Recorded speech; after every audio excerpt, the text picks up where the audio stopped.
Elections are not just the end of a campaign. The concession speech, the victory speech, these are the sounds of a starting pistol for what the voters have signaled may now begin. Elections aren't just about picking someone who we would like to win a contest. We are hiring someone to start work. Elections have consequences, remember? I earned capital in the campaign, political capital, and now I intend to spend it. It is my style. That's what happened after the 2000 election. I earned some capital. I've earned capital in this election, and I'm going to spend it. If Bush had capital and his election had consequences, how much capital does Barack Obama have now? And what are the consequences of his lopsided victory? Today is a new world, and it is a new world about which we know very little. The question tonight is not what just ended. We know what just ended. The question is, what happens now? That was 4 years ago tonight, November 5th. It was the night after the 2008 election. And now, of course, we can answer that question. Now we know what happened. Now, as we make our decision again as a country as to whether or not Barack Obama should remain president or whether he should be replaced by a new Republican challenger, we now know what he would do with the office of the presidency because we have seen him do it. The White House started this day on a much different note as President Obama signed his first bill into law. The new law makes it easier for workers to sue for pay discrimination. With the stroke of a pen, another big break from the Bush era. Democrats in Congress have been trying to get this equal pay law through for nearly 2 years. Today it became a reality. The Lilly Ledbetter Fair Pay Act for Women, that was this president's first order of business. It was the first bill that he signed into law. And signing that bill was the start of a lot more very quickly. Today, the president signs the bill imposing new rules on credit card companies. The bill is aimed at sparing consumers from sudden interest rate hikes. Today, President Obama signs a bill that gives the Food and Drug Administration unprecedented power to regulate tobacco. The bill will allow the FDA to reduce nicotine in tobacco products, block labels such as low, tar, and light, and tobacco companies will also have to put large graphic warnings on cartons of cigarettes. Lester, the president and Democrats can point to one imminent success here in Washington for the marchers. That is the imminent passage of a hate crimes bill that it would make it a federal crime to commit an assault based on sexual orientation. The Senate has passed a bill that the president has been pushing that would extend government-sponsored health insurance for about 4 million uninsured children. Children's health insurance for 4 million kids, a hate crimes bill, tobacco regulation, credit card reform. President Obama, along with a Democratic House and Democratic Senate, got to work fast out of the gate on addressing the crises they were handed from the previous administration, but also on spending that political capital on problems that had lingered in this country for years, but were always just being kicked down the road. The president did make an additional bit of history, a major revamping of how college student loans are going to be handed out for years to come. The legislation ends a 45-year program that provided federal subsidies to banks and private lenders that offered government-backed college loans. Starting July 1st, those guaranteed loans will be offered only by the Department of Education. Three major figures of the Democratic Party, President Obama, Senator Ted Kennedy, and former President Bill Clinton, all gathered together with Republican Orrin Hatch for the signing of the Edward M. Kennedy Serve America Act. The bill triples the size of the country's national service programs, which are known as AmeriCorps. We also have new numbers tonight on just how successful this Cash for Clunkers trade-in program actually was in the end. Thanks to the Cash for Clunkers program, pretty much entirely to it, it's going to be a pretty solid August in terms of those auto sales. Now, it ended up being a lot of very solid auto sales months. The rescue of the American auto industry, despite its critics at the time, you know who I'm talking about, that rescue of the American auto industry worked, and it worked like gangbusters. There was also the tripling in size of America's national service programs, as you heard Chris describe there, and a fundamental reform of this country's broken but now fixed student loan system. There was also the small matter of pulling the country back from the brink of a second Great Depression. Less than a month in office, and the president made dramatic history with a simple stroke of the pen. There you go. Signing into law America's largest economic recovery package ever. The stimulus bill that was signed into law by President Obama, for the record, was the single largest tax cut ever, the largest investment in clean energy ever, the single largest investment in education ever, and it was the largest investment in our nation's infrastructure, things like roads and bridges, since the Eisenhower administration.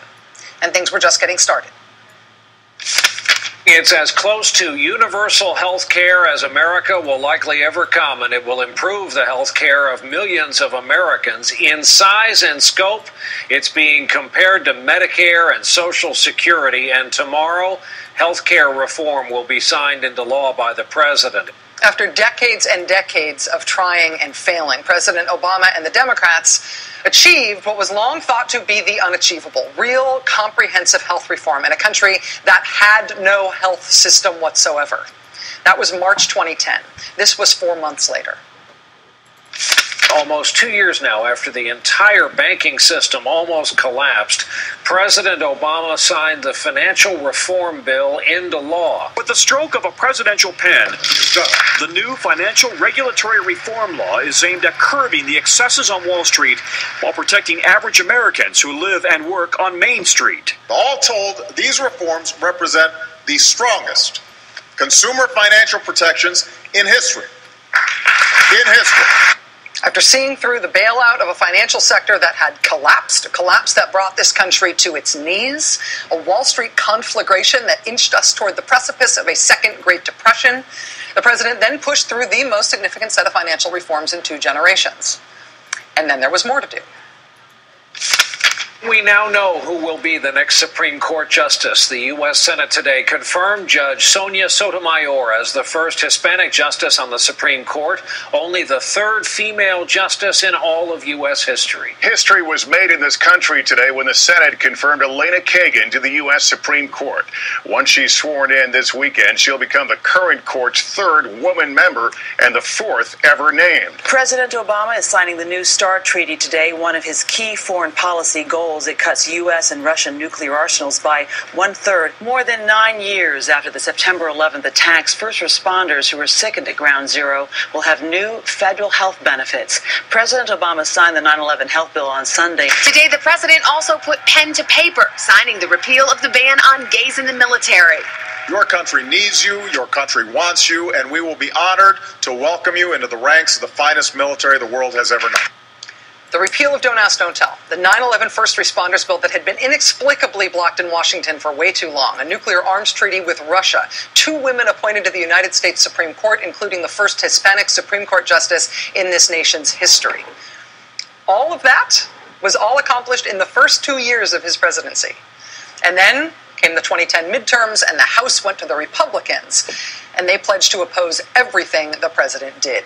That loggerheads between the House Republicans and the White House brought us to crises like the debt ceiling fight, where congressional Republicans refused to raise the debt ceiling even though they had voted multiple times to do so under Republican presidents. They refused to do it under this president, and they thereby brought about the almost unthinkable downgrading of the country's credit rating. He sent Navy SEALs into Pakistan to kill Osama bin Laden, as promised.